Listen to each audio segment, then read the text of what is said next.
been asking the question to everyone pretty much that is on talkSPORT. So it's your turn, Andros Townsend. Wow. Can you list your top 5? Is Aguero in there?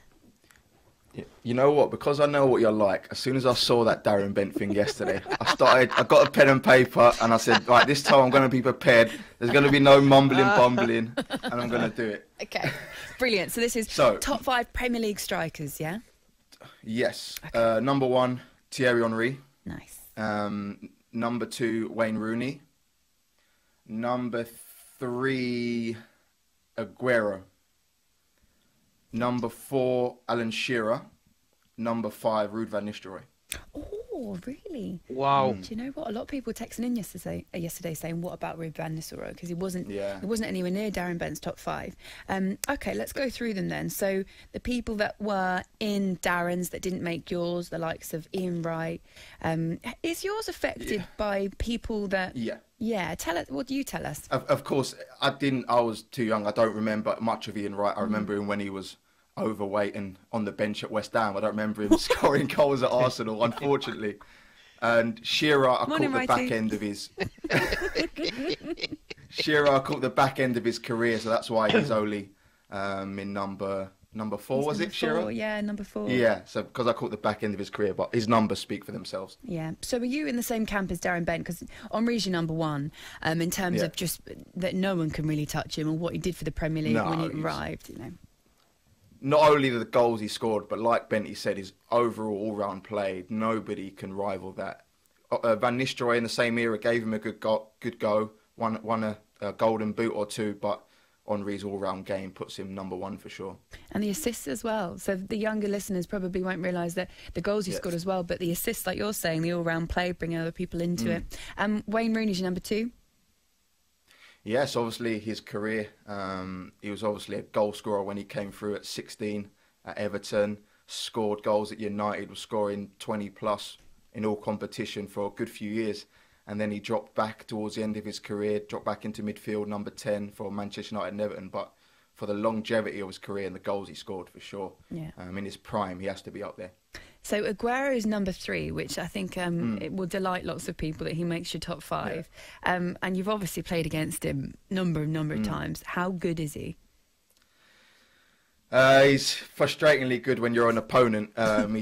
He's just, especially when you've got players like De Bruyne and players like that who put unbelievable balls in the box. He's just a finisher.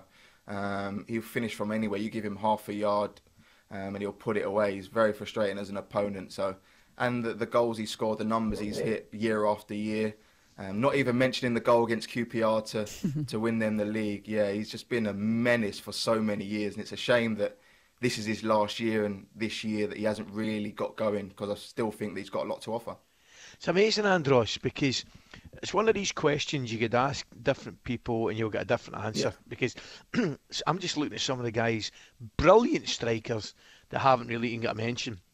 You know, you did mention Van Nistelrooy, obviously, but what about Michael Owen, Robbie Fowler, guys like Kane, Defoe, Big Les Ferdinand, brilliant strikers over the years. Yeah. But I take your point. You know, I just think guys like Henry, Aguero, just get something different about them. You know, maybe just a different level. But I tell you right now, I can't see Shearer's record getting beaten in the foreseeable future. 260. Really? I mean, it's a bit. It's certainly over 50 more than anybody else. Andros, I mean, can Harry Kane catch that? If he stays in the Premier League his prime years, 100% Harry Kane can catch that. But the big question is, obviously, does he stay in the Premier League until he's 30-odd? Matthew, who's a Spurs fan, did pull you up on this. Andros, how have you not got Harry Kane in there being a Spurs man? No, you know what? I kind of left it to ex-players, because Harry Kane's still 27. He's still got his prime years to go. So I wanted to leave it to Aguero, obviously, because he's a subject, and ex-players. If That's not, smart. Of course, Harry Kane would. Yeah. That was smart. I like the way you got out of that one. You haven't mentioned... Hey, listen, I've had 24 hours to think about this. You're not catching me today. Well, you're not getting 24 hours to think about this one. No Drogba. No Drogba. No Drogba. All right, you've got me. So... He's something else. It's difficult. Back in the day when you used to actually watch football with your eyes and not look at the stat sheet.